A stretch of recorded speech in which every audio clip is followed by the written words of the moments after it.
people that were around me, and they thought it was laughable, right? But through education, right, I have had a shift in, again, my capacity to imagine a world, a society. I understand that education, the reason why I didn't, because of the trauma, right? Right, that wasn't, some cogent, rational thought. That was, trauma speaking. And so, but that all began with education, my point. And so this education piece in the ministry is incredibly important, because we're educating the very people who are going to be doing the work, those who are impacted. Right, and that's also like preview for some of the work we're going to be doing, yeah, with Keith's working up like a long-termer engagement project. Is it cool that I'm talking about this? Oh. But really, like, we haven't done something like that Praxis project in quite some time, and it's really important to stay engaged and to offer opportunities for engagement, not just for people on the outside, but our inside members. So we do, the advocacy piece is something that flows out of being in relationship. So if you're in relationship with somebody who's impacted, it makes sense that you're going to go to bat for them. You're going to try to whisper into the governor's ear about their clemency petition, Julia, or whatever.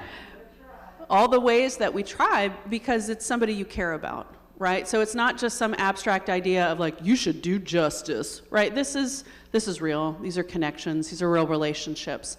And that's another piece that's really, I think, really important. So we have ministries around reentry, pen pals, and inside ministry.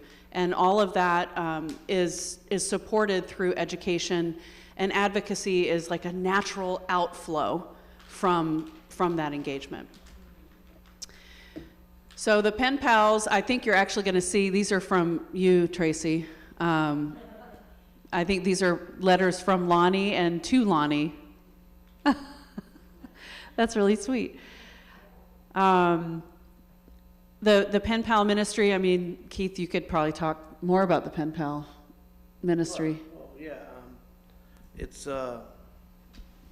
as I spoke about earlier in my piece, in my journey to grow and develop the capacity to enter into a relationship with somebody who was trying to love on me, and I couldn't embrace that love. And because of that experience, it caused and challenged me to tear down those barriers and obstacles within me. That not only has impacted my relationship with my pen pals, who we evolved to friends, and now they're like family of choice. Mm-hmm. And we're family, you know what I mean? But that impact, prompted by my pen pal experience, allowed me to then have better relationships with my family and others within my circle of influence, right? So it is a snowballing effect.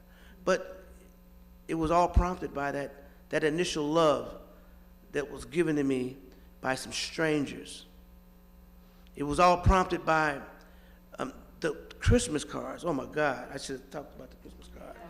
You can only say Yeah. The impact of those Christmas cards when we get them, and we get them from multiple UU churches. So I mean, you're getting bombarded with them, right? Right? We're getting bombarded with them, and there's nothing like being in prison and hear your name called for mail. In general, right? It could be a bill. It could be some, it could be anything. They called your name for mail, and so during Christmas time, we just get flooded with these cards from these people we don't know, children expressing their thoughts that they're thinking about us, that we matter, right? And I can vividly remember, I share this all the time, that there I was, a 55-year-old Muslim, during Christmas time, this Christmas card, just crying, just weeping on the bed, you know what I mean? Because some stranger said that I mattered, and they were thinking about me during this time. So yeah, but the Pen Pal program, and I think we just talked about it as well, that and since a lot of you guys are also outside pen pals, you can testify that it's a mutual enriching and empowering experience. You know what I mean? It's not just for the individual that's confined, and I think if more people knew that, right, that it would be fulfilling for them as well, that they would be a part of it. And last but not least, I would say about the Pen Pal program. I want to hog the mic, but Hog away, my friend. but we change the world through changing people, right? And pound for pound, there are many ways you can help change people. You can pour into people, right, and help them in their own journey and their own process. But pound for pound, the Pen Pal program is probably the most effective in pouring into another human being, particularly individuals who have so much to offer the world, all right? And they've just been, don't have that opportunity. So, yeah, the Pen Pal program was out of all the ministries, the Pen Pal program had the most profound impact for me. Yeah. Thank you. Mm-hmm.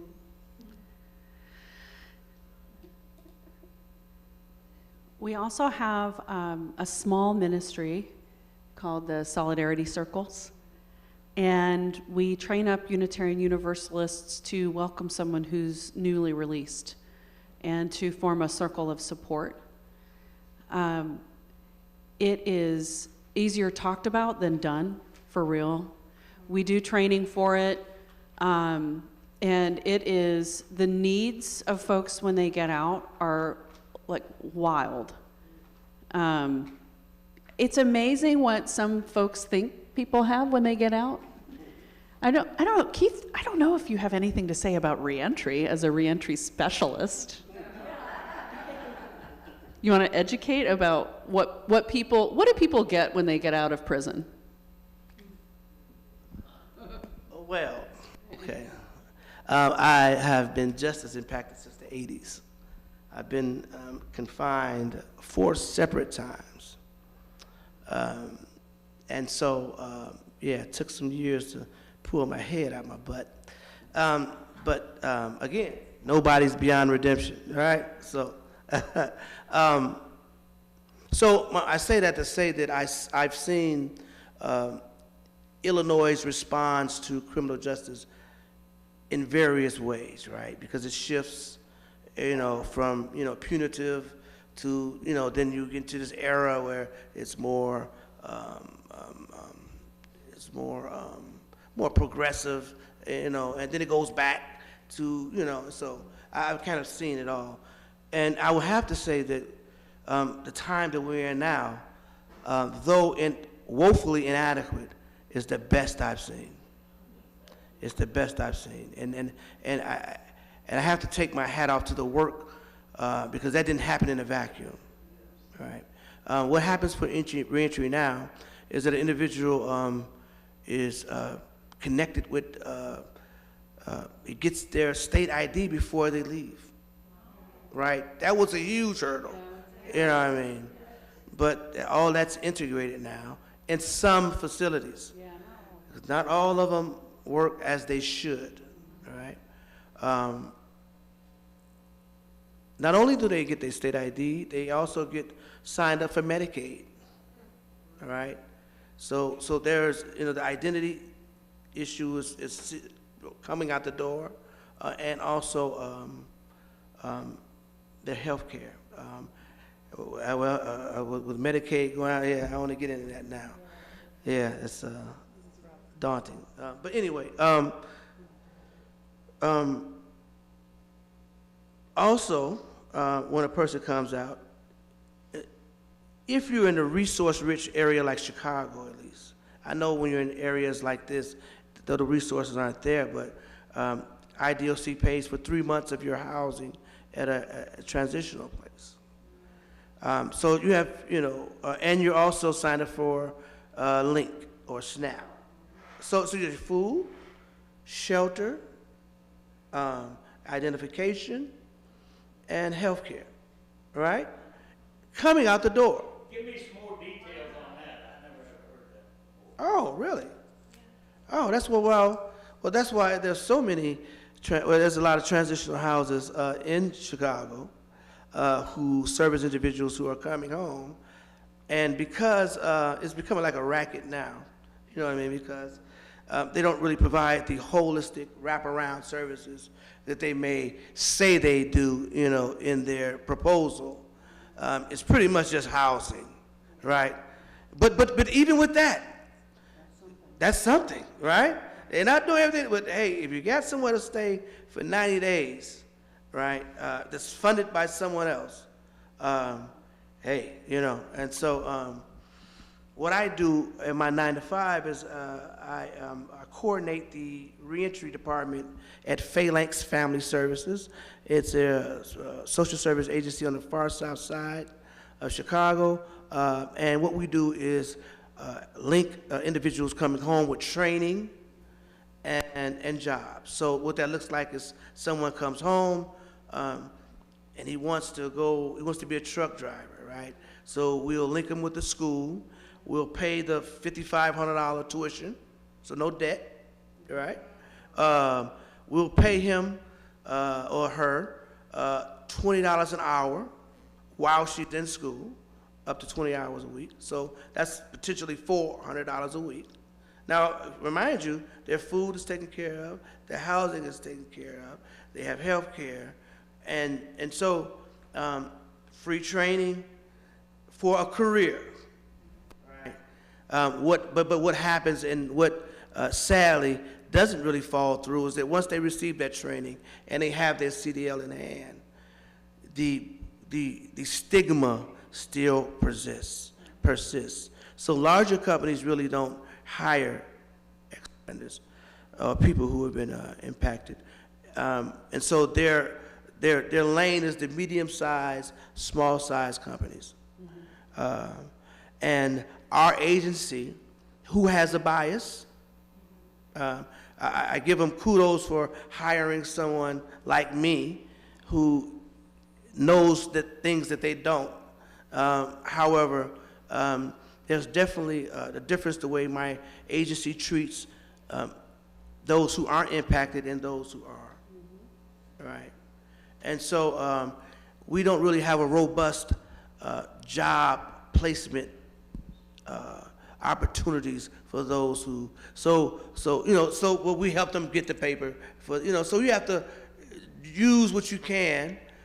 And so I think a free CDL and you can do what you can do with it is enough, to get it going. So I said all that to say is that for all that it isn't, reentry, there is a lot going on in reentry.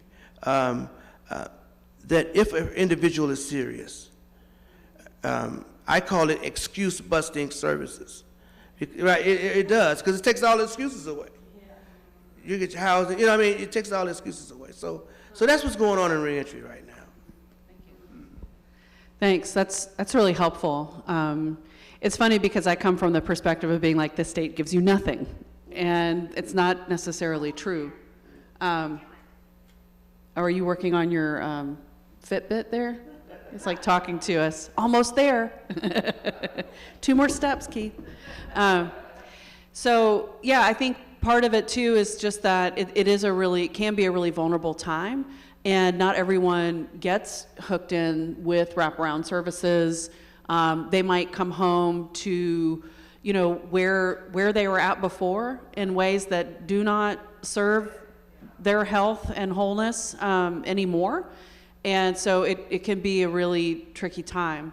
So we do have this ministry going. And now, like, some of the best ways that I think that it's working out is when it's some of our pen pals who've gotten out, our inside pen pals who've gotten out. where there's already some connection and community. I do want to bring up also, if some of you may or may not know, we have like this correspondence national church called the Church of the Larger Fellowship. And it's for, it started out for kind of rural towns, like, you know, way out in who knows where, Podunk, somewhere. You're Unitarian Universalist and you don't have anywhere to worship, you could join the Church of the Larger Fellowship. So a correspondence church naturally works with folks who are incarcerated. And so we have a relationship with the Church of the Larger Fellowship so that anyone who joins that larger correspondence church who's locked up in Illinois, in state or federal, we get their name, and then we work to match them up with an outside pen pal, and we also make sure that they're on the list and they get a newsletter and get to do the holiday card, get the holiday cards. So yeah, we're looking at that being a potential resource as just, you know, already having some connection and community from our inside pen pals. We want more of them to be getting out than who is getting out.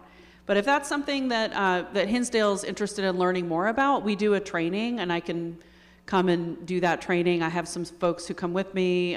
Keith, you'd probably want to be involved as well if you want to. So just, you know, be in touch.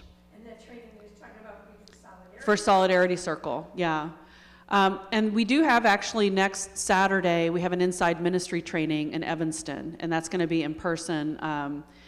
And there will be more. We do one once a year, but basically it's like the beginning training about what, you know, how we gather together when we do circles in the Cook County Jail, and how we gather when we go to Logan, and perhaps, you know, having people who want to, in other counties, start some kind of a jail ministry. So it's a good orientation towards that, and that's happening next Saturday.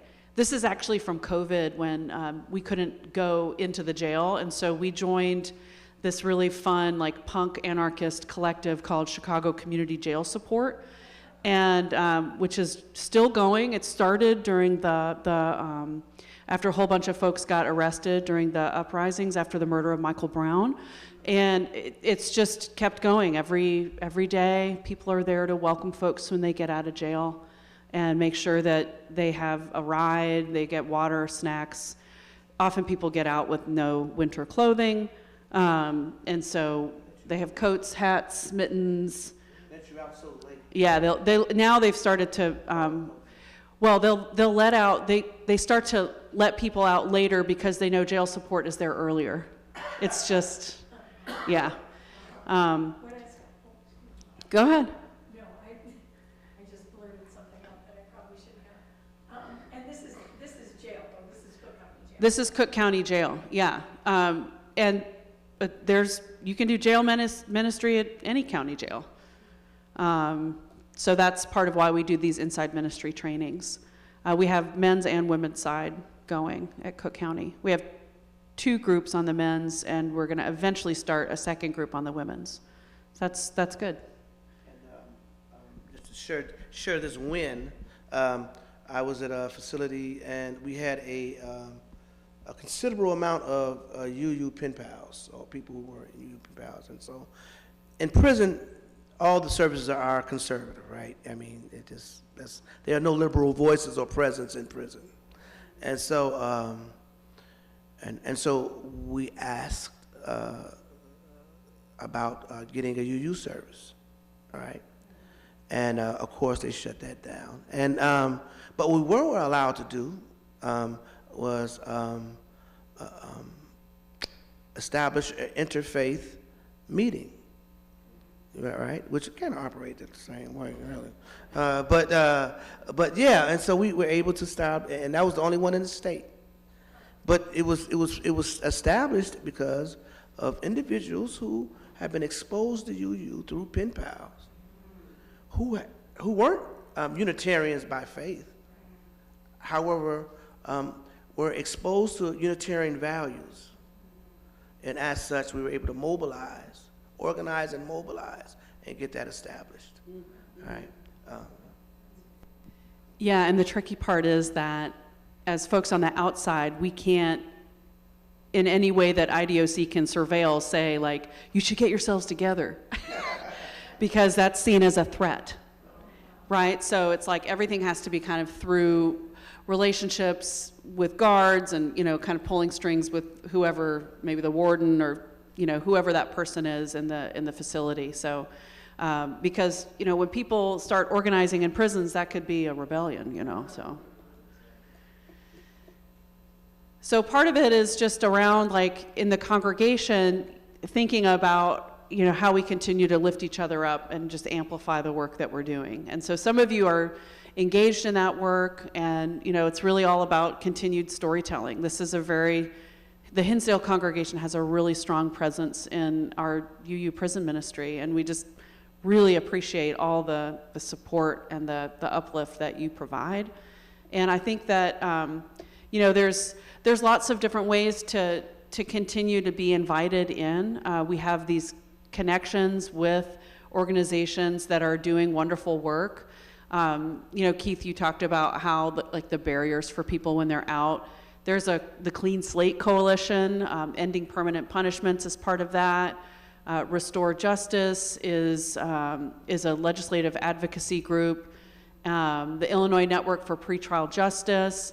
We have, I don't think I have the Coalition for Elder Parole up there, but we do have the parole. This was actually before COVID. I think a lot of us were there at a rally at the Thompson Center. And then at the bottom is my predecessor, the Reverend Karen Mooney, bringing supplies into Logan Women's Prison for their service dog ministry, or it's not a ministry, it's a program. And then a picture, you'll see some familiar faces flanking Lonnie Smith. This was at Stateville when he received his Master of Arts in Christian Ministry and in Restorative Arts. But I do want to bring to attention that there's always something legislatively to be involved with in very simple ways, and our organization works collaboratively with the UU Advocacy Network of Illinois. Do you all have a catalyst in the Hinsdale congregation? Not right now. Not right now. It's a not yet? Not yet. I'm Okay. on the board. Oh, you're on the board. Good. Okay. So Reverend Scott and I are in cahoots, and so we work in whatever ways we can. Sometimes Bill's like, where's the Unitarians in this district? I know. We need a roll call. So we'll, yeah. How is roll call, by the way, for elder parole? Oh, we're getting close, We're getting close? Okay. but, it's still got some work to be done, and, we probably got, it's Senate Bill 86, that, provides for parole for those that. If you're 55 and over, and you've been in 25 years, you would have an opportunity to petition the Prisoner Review Board. First, try to reinstitute some portion of what parole is. We've got 12 co-sponsors. You need 31 votes in the Senate. Roll call would indicate we're in around 25 to 30.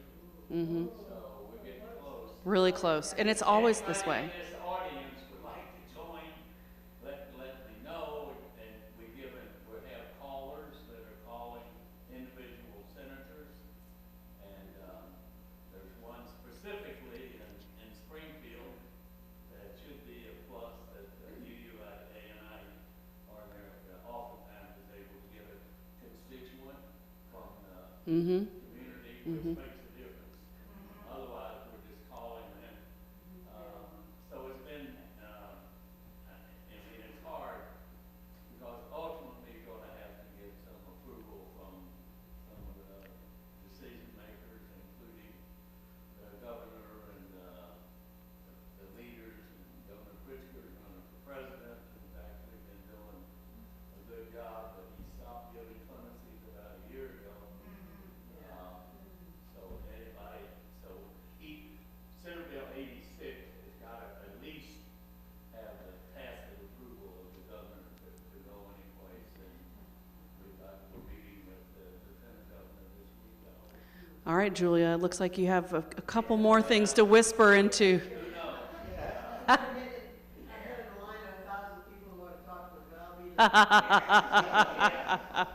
to, so anyway, if anybody like to join in that effort and make a few phone calls, let me know. I'll give you the names and all the information, more than you'll ever want, as to why we should have a, and I'll get, and one other caveat, in addition to being right and wrong and all that, and locking people up, the financial Yes. reduction in this bill can amount, let me give you just one note if I can. There would be Yes. 1,000 people impacted by the legislation if we get it approved. And ordinarily it costs the country 40% of people may get parole on a fine. It costs between $70,000 and $100,000 per year to maintain a person in Illinois prison who are over 55. If you do 40% of 1,000, you come up with 400. If you multiply 400 times 75,000 or 100,000 every single year, you're talking about one whole hell of a lot of money. That's the point we're trying to make now to the senators, that it makes fiscal sense. Yep. And you're not giving, it's not a get out of jail free card at all. It's not doing all the stuff we need. But, it's just a common sense. And incidentally, the recidivism rate for this population, there was a court decision in Maryland that said those people that were 55 and had served, I think, 25 years had to leave prison. Court order.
15 years. well, 20 now. Wow. And they talked about, St. Bill speaks that he mentioned before, it started in 2020, hopefully, yeah. But anyway, this is a hard push, and the other thought I'd give to you is that it's this idea of perpetual punishment for people. Even after you get out, and you go through all the rigmarole that you do to get out, and now your mom's thing, many people still hold something against you, so we gotta be clear where we stand. Yeah, and ending permanent punishments Illinois is led by folks who were incarcerated. Kathy? You know, I would really appreciate the chance to speak to that. We could stand to be lifted up by y'all. A couple of weeks ago, well, actually, a couple of months ago, some good friends of ours who've been incarcerated for quite some time, and have been out for quite some time, and living exemplary lives, wanted to come to visit us to have a little vacation, and come and stay at Plymouth Place, the senior living place where we live, and use our pool and enjoy themselves. And so Bill made reservations at our at Plymouth Place in one of the rented rooms for them to stay. And then we got to thinking, well, as long as they're here, we should have them give a program, because Plymouth Place has been supporting our social justice programs for some time. So we set up a program and got a flyer put together with their pictures. They happen to be two white women, old white women, with a picture with the legislator on the flyer. And 2 days before they were supposed to arrive, we were called into the administrator's office and told that they could not stay in the rooms, the rented rooms. Is Janet and Paula? I'm sorry. Janet? This is Janet and Paula? Janet Jackson. Oh, God. You know, when we called to tell them, because we wanted them to know what they were walking into, they said, oh, okay, come stay in the hotel. I mean, it was just like, yeah, this is what happens to us all the time. Yeah. And did they tell you why? They did. We've had numerous meetings with the administration. I've never been so furious in my whole life. I had smoke coming out of my ears, and that was before I started to cry, which I did for a week. And what did they say? What was their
Yeah. have given us already. Yeah. If you're willing to meet to find out a resolution in some way, we may be able to move forward with this issue. Then we'll be willing to sit down with you and, we'll see. We haven't heard back from them. They still want to meet with us. Because one of the points I think we should do with that, with this particular point, is that, you know, it was me who made the reservations as a resident. So if they can't come, it's a reflection on me that I'm going to bring somebody into that community that may hurt some 87-year-old woman. What the hell kind of person would do that? And that's what they're saying I am. So that would be great if we ever get a meeting with Kathy's been awful good in this whole thing. It's been a trip, but, well, it's, you know, you gotta do what you can do. I just share it today because it's a part of what I recognize you deal with, Keith. in Yes, terms of, it's stigma. Having been incarcerated, I'm sure Yeah. every day there's doors slammed. And you know, I was naive enough not to know that so deeply. And, you know, so for Paula and Janet, it was no shock. Yeah. For Bill, it was really no shock. He's lived with it. For me, it was so shocking to know that that's what you deal with all the time. Just bearing witness to that experience. Yeah. I wanted to just shut the damn place down. Yeah, Bill's on fire. Abolish! Abolish Plymouth Plate. No. But it just kind of shows the slimy tentacles of the carceral system. Yeah? And that is something that we talk about, we map it out. We have a training coming up. Even if you're really seasoned and know a lot about the prison industrial complex, you're welcome to join a Zoom training. We're doing 2 Saturday mornings for 90 minutes, just to talk about it, to map it out so that it can allow for even more of a depth of understanding of just like what this looks like, you know, just being able to name it, visualize it, and then also to visualize all the organizations that are working to disrupt and build up beauty in the world. So, you know, you'd think, you're like, oh, good, let's go to a happy-go-lucky training about the prison industrial complex. But actually, I think it ends up being pretty uplifting because it's just like, wow, there are lots of ways that we can get involved. We can support elder parole. We can work with and be allies to folks with ending permanent punishments. Right now, you know, there's been a long haul change with ending money bond in Illinois. And with that is a very strategic step, which is addressing the public defense crisis in Illinois. So if you think about all the money that goes to policing, to investigating crime, to prosecutors, and then think about how deeply underfunded public defense and public defense investigation is. There's a bill called the FAIR Act that we're collecting petition signatures for, so I'll ask you to sign if you can. And we really want to be able to address this as part of like a longer process of making public defense more robust in Illinois. And so I'll just, on your way out, if you can sign the petition I have, I'd really appreciate it, because I have to report out to people in the Illinois Network for Pretrial Justice that I'm doing my job, right?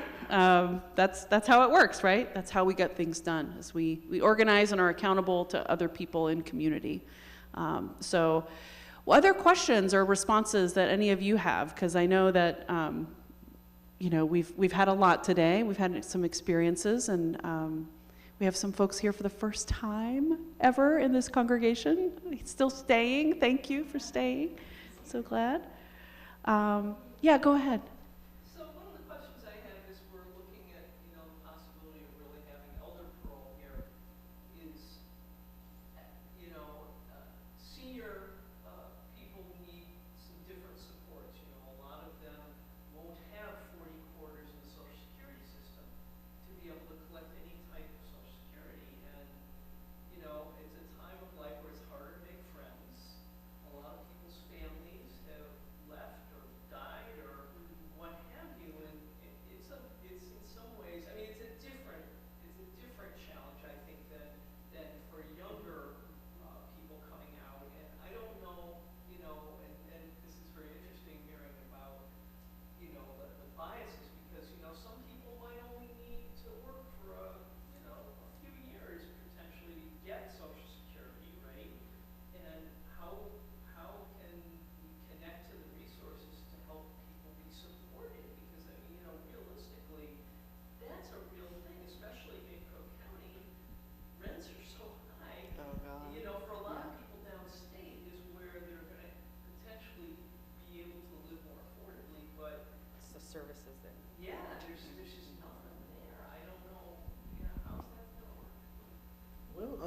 That's a real thing, all right? Even if that initiative with elder release um, doesn't happen, that scenario that you just outlined happens every day, right? Individuals who serve a protracted sentence and haven't had the opportunity to work. At this point right now, as a 55-year-old man, I'm in that category. I haven't worked 40 quarters. Um, um, and so what they generally do is apply for Social Security. And of course, they get the bare minimum, which, however, they also get an opportunity to have assisted living. So they have these like assisted living, supported living, excuse me, thank you for the word, supported living services that they ain't gonna go live. I know two personally, and that was their path to stability. The challenge with that is that that's a process, right? And they didn't have any stabilizing support while they went through that process, and so that is the real challenge. Is being able to support an individual until they're able to access the services that are available to them. But that is real. That's a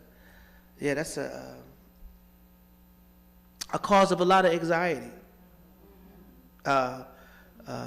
for a lot of older people, and it's a trigger to re-engage with criminal activity. It is a cause of a loss of hope because they project into the future and they see nothing but dread, right? Like, you know, and is freedom even worth it? All right. So that scenario that you point out is more vexing than you may realize. You know, unfortunately, in that situation, I'm a little younger, so I'm 55, so I have an opportunity to, you know, earn some points, and plus I have some entrepreneurial. That scenario motivates me to establish some systems of income that will grant me the freedom, you know, that, you know, and so I can sustain myself. But everybody doesn't have that drive, so yeah. Bill? Yeah, I'd like to kind of follow up on what Pete just said, which is absolutely true. If you look at the population, the prison population now, it's decreasing considerably. It went from 40,000 to a little less than 30,000. When I started here working with it, was 50,000 20 years ago. So population, stay with me on this one, okay? The population is decreasing. The population that's increasing is the 55 and older. It's going straight up. People are able to, most migrants have been, there's an awful lot of family support for people, but even many get isolated and are, most people have some kind of family, or a lot of people do. Those that don't are in damn big straits, hard straits. That's the population that unless the state or somebody does something, 10, 15 years from now, the Department of Corrections is gonna be one big hospital. One big hospital. Other people will be out. And that's what you'll have left. Now, I don't know if anybody in this state is dealing with that issue. And I don't know how you talk about that, because what do you do? I mean, if someone is in prison, and used to be, and they don't do it anymore, they gave you a bus ticket and $10. Yeah, I remember the era. I've seen them come out of Stateville with a bus ticket and $10. That's it, baby. Good luck. That's changed, as Keith talked about. There's a lot more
has that, there's like a new, they're starting up a housing.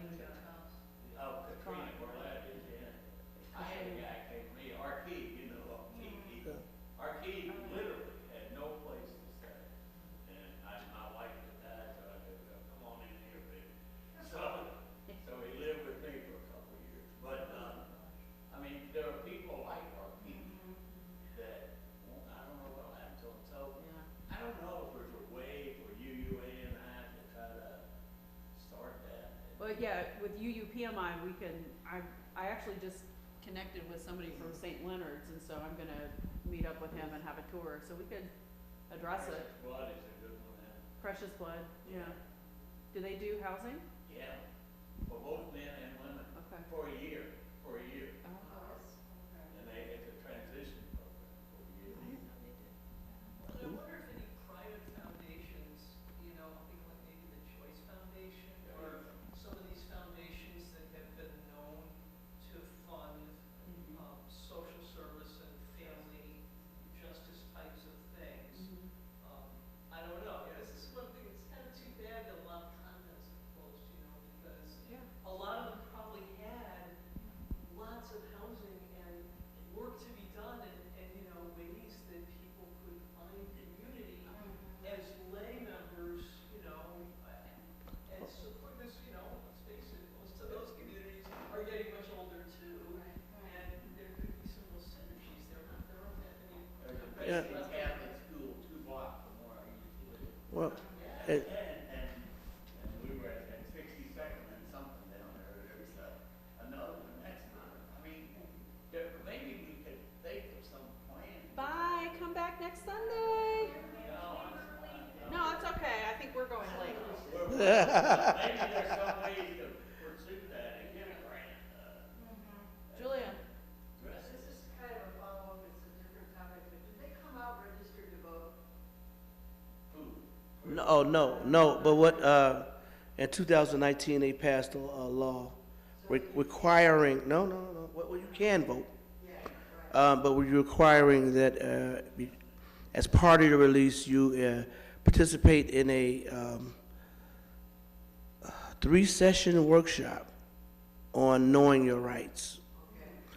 Because there's a lot of information surrounding that, and knowing, and so, you know, they just need to be informed that they could, you know, vote as long as they're not confined in Illinois, you know.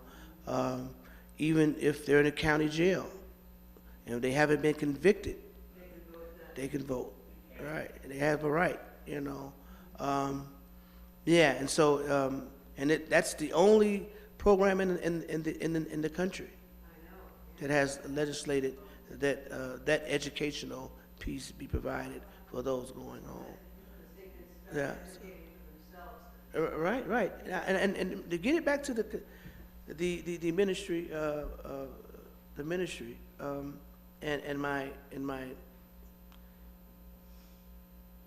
and my thoughts that, in my strong opinion, that all the issues that we talked about are going to be spearheaded by individuals who've been impacted, right?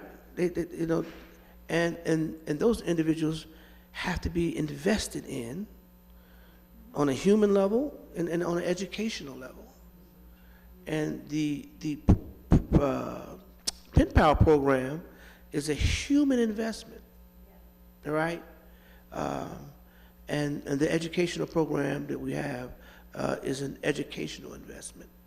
And once an individual, I also sit on the board, real briefly, of Chicago Community Bond Fund.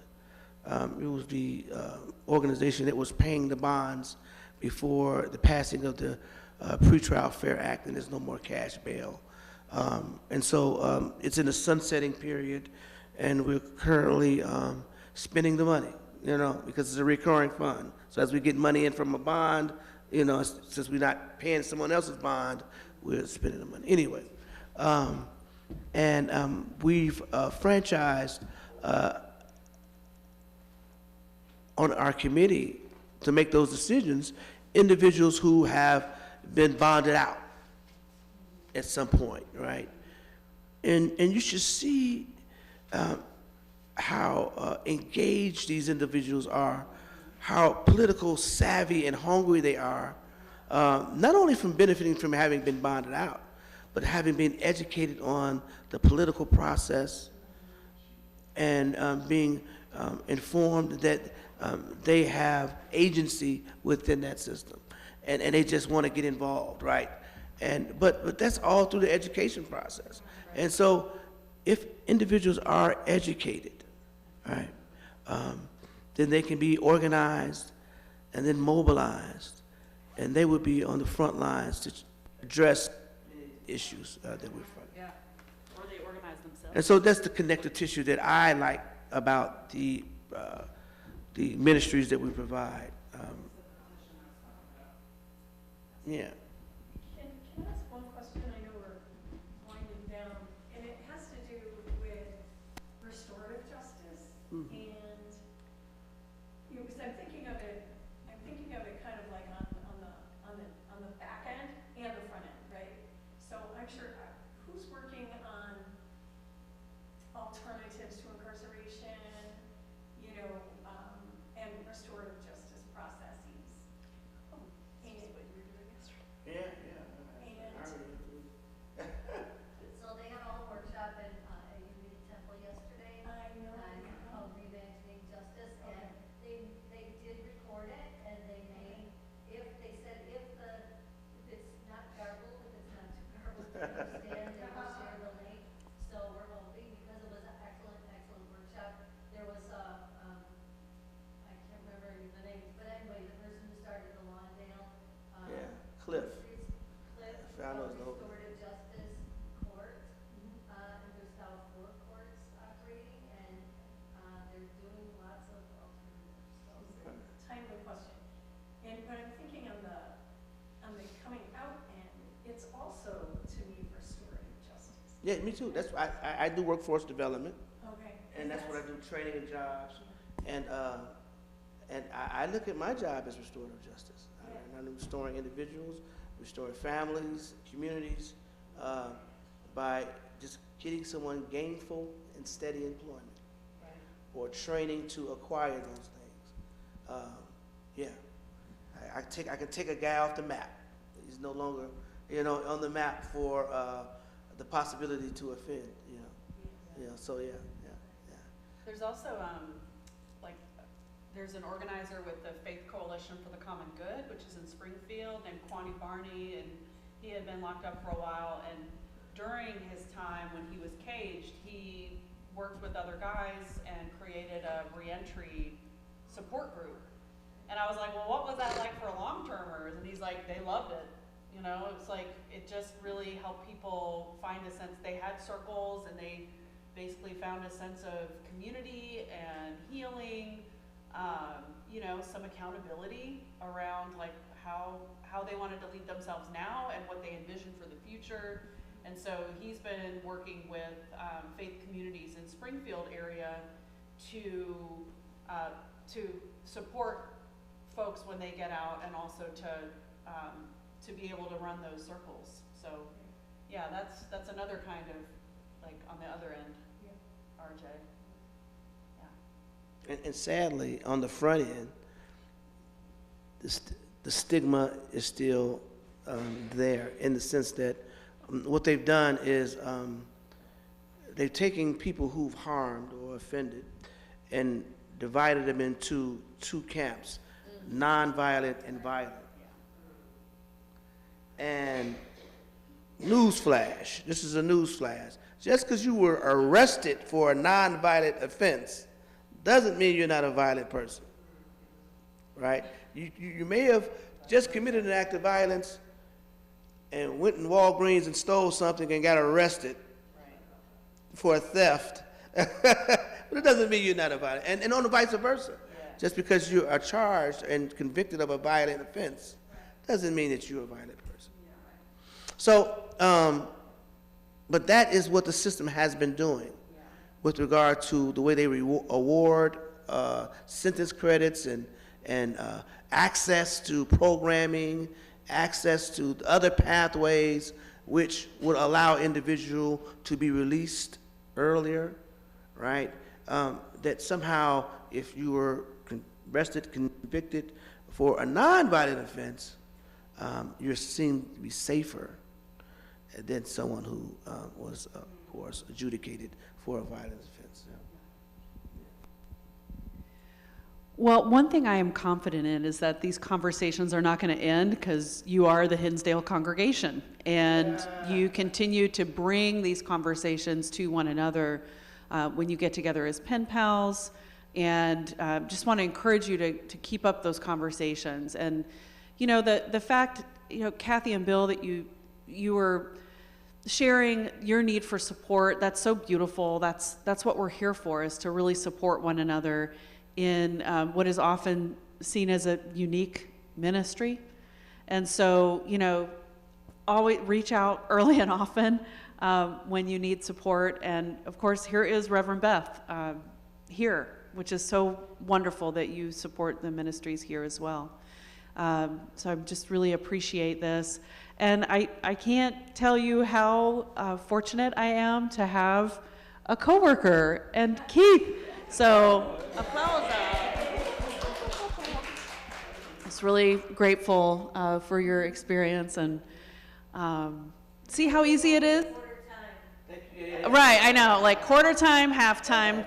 So someday we'll, like, you know, we'll get there. So yeah, thank you for being with us. I'm going to extinguish our chalice, if that's, because I know that we could just keep talking. You know, that's how it is. We want more. We don't want to leave you feeling too full. Okay?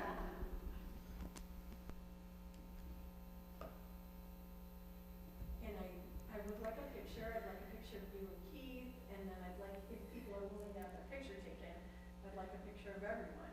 Yeah. You know, one of the things that we're doing this communications listening thing, and people want to, people need to know that this happened and see pictures of it. Yeah. So you want us? I'm going to have you in the front, but I'm going to get these two together first. Okay. Should we be by the chalice? Yes. Yes. Okay, there we go.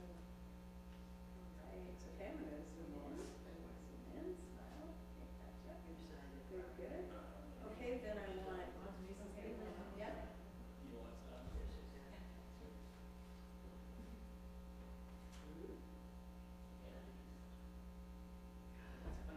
I want you, I think, maybe I want you there. Okay, and then the group Center. photo? And if I have the group come up and come around, taller people in the back. And people can come up with shoes on. I love your shoes. Can come up on the stage. All right, and Jonathan, you should be up here.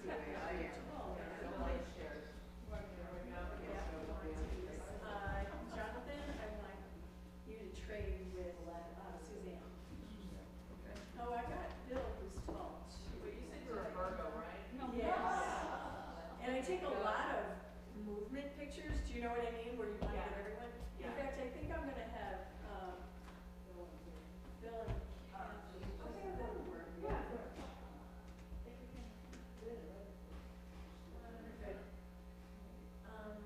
Suzanne, I want your head this way, just a little. Suzanne, yeah, there you go.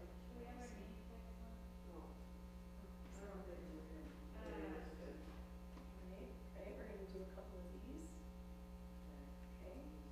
Bill, I need your head this way, just a little bit. Yeah, I'm gonna roll back. Do what? I want your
papers on, that's why I didn't see it. I was wondering why I didn't see that on.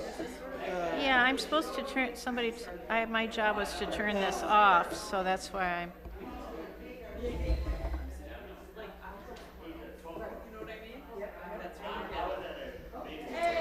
Reverend Beth, Jean wanted me to turn this off, and now I'm not oh, you don't? Okay. I don't know nothing. I'm so happy to meet you. Yeah. Thank you so much. Absolutely. Okay, and this is this our voting name? Does it Yeah, need to be our yeah, voting yeah, I name? think probably. My first name is actually Beth. Okay. Is your thing is it on a flash drive or something? No, it was Okay. web-based, so Okay, you don't all have to right. worry about a thing. Okay. Don't you worry about it. All right. I just started to write my California street. Still working on it. Still working on coming here. It's my, yeah. Yeah. What's my address?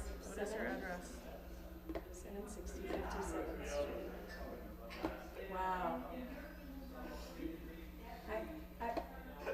San Diego is on my mind. Wow.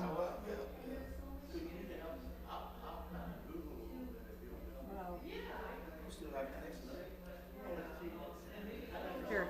Yeah, or you can just press escape. Okay. I Okay. did Come up there, X that out. a lot of This, a lot No, of X. immigration work. Yep. for some reason I can't see stuff very well. There you go. Okay. Close that out, and then just want to shut it down, right? Right. Actually, This I was the one? minister for 18 and a half years. This is Windows, so. Oh yeah, here's the I'm power. not used to Windows, so that's Yeah, my that's problem. my Mac That's person why, too. that's why That's I'm it. looking. Just shut down. There we go. Good job. Okay. A nonprofit that was Did it. founded out of It's Done. done. Easy peasy. Yeah. All right, and now I'm just supposed to unplug something. I got it. You did a great job, so I just really appreciate you being here, and It's good to especially be the here. talk back thing. Yeah, it's nice to have that. Yeah. So, Yeah, oh yeah, oh yeah. I And feel what for- about I that feel for thing? Kathy, oh my We have God. 500. Yeah, that's After all she's done. does this have a turn off thing? How to turn off that monitor? I have to do that in here, I think. Base work was, And then I know how to turn off the mic, so I'm good. Okay. and one of my dearest friends is